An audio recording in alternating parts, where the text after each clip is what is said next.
Anyang-anyangan bisa merupakan suatu gejala yang tidak berbahaya, misalnya karena habis dari tempat yang panas, lalu kita minumnya sedikit, ini akan menyebabkan anyang-anyangan terjadi karena kita dehidrasi atau kekurangan cairan. Tapi jangan salah juga, anyang-anyangan juga bisa merupakan sebuah tanda dari penyakit infeksi saluran kemih. Lalu bagaimana cara membedakan anyang-anyangan yang disebabkan dehidrasi dengan anyang-anyangan yang disebabkan oleh penyakit?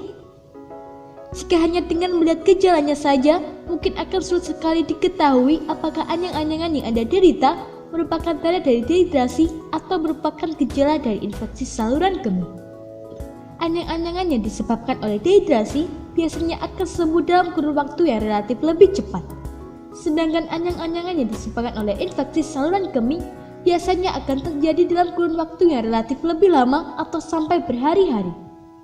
Sebelum melakukan pengobatan, sebaiknya kita kenali terlebih dahulu penyebab dari anyang-anyangan yang sedang menyerang kita. Karena beda penyebab dari anyang-anyangan tentu juga berbeda dalam hal cara mengatasi anyang-anyangan. Anyang-anyangan bisa diakibatkan oleh banyak hal, antara lain dehidrasi. Pada saat dehidrasi, tubuh kekurangan cairan sehingga tubuh akan berkompensasi untuk menurunkan produksi urin sehingga cairan tidak semakin banyak yang keluar. Asupan cairannya rendah juga berpengaruh dengan tekstur BAB kita.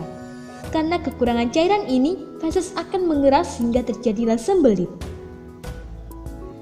Kehamilan. Pada ibu yang hamil tua terlebihnya akan sering mengalami anyang-anyangan karena kandung kemih atau tempat menampung kemih terdorong oleh janin yang makin membesar.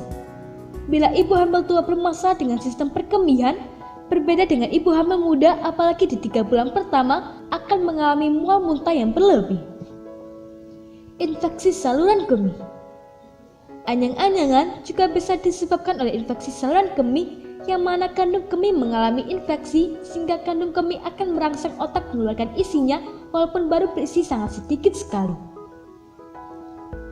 Cara mengatasi anyang-anyangan. Sebagai cara untuk mengatasi anyang-anyangan, ada beberapa hal yang bisa Anda lakukan dan praktekkan di rumah. Di antaranya, minum banyak air. Hal ini akan sangat bermanfaat jika Anda mengalami anyang-anyangan yang dikarenakan dehidrasi. Selain bermanfaat mengatasi anyang-anyangan, minum air putih yang banyak juga sangat berguna bagi kesehatan tubuh kita. Dengarkan gemercik keran. Jika Anda meraba bagian bawah pusar Anda keras, itu pertanda bahwa air kencing di kandung kemih penuh, namun karena suatu hal tidak bisa keluar sehingga keluar sedikit-sedikit. Anda bisa melakukan hal sederhana berikut. Masuklah ke kamar mandi, lalu nyalakan keran kecil saja. Dengarkan gemericik alirannya, hal ini bisa merangsang untuk berkemih. Tapi bila Anda mengalami pembesaran prostat, hal ini tidak akan berhasil dilakukan. Segeralah ke dokter. Minum daun kumis kucing. Bahan yang perlu Anda sediakan antara lain daun kumis kucing yang sudah dikeringkan dan gula jawa secukupnya. Cara untuk membuat ramuan ini adalah dengan menyeduh kumis kucing layaknya Anda menyeduh teh. Lalu tambahkan gula jawa pada seduhan tadi. Tapi ingat, menggunakan gula jawa bukan gula putih, karena gula putih dapat mengurangi efek manfaat dari kumis kucing. Minum jeruk nipis dan gula pasir. Bahan yang perlu Anda sediakan tentunya jeruk nipis dan gula pasir secukupnya. Cara membuat dengan memeras jeruk nipis tadi, lalu perasan jeruk nipis ditaruh di gelas dan diberi air hangat, kemudian tambahkan gula pasir secukupnya. Aduk dan siap diminumkan. Periksa ke dokter. Jika cara mengatasi anyang-anyangan dengan menggunakan ramuan tradisional tidak juga terjadi perubahan yang lebih baik, maka Anda harus segera datang ke tenaga medis untuk melakukan pemeriksaan lebih lanjut.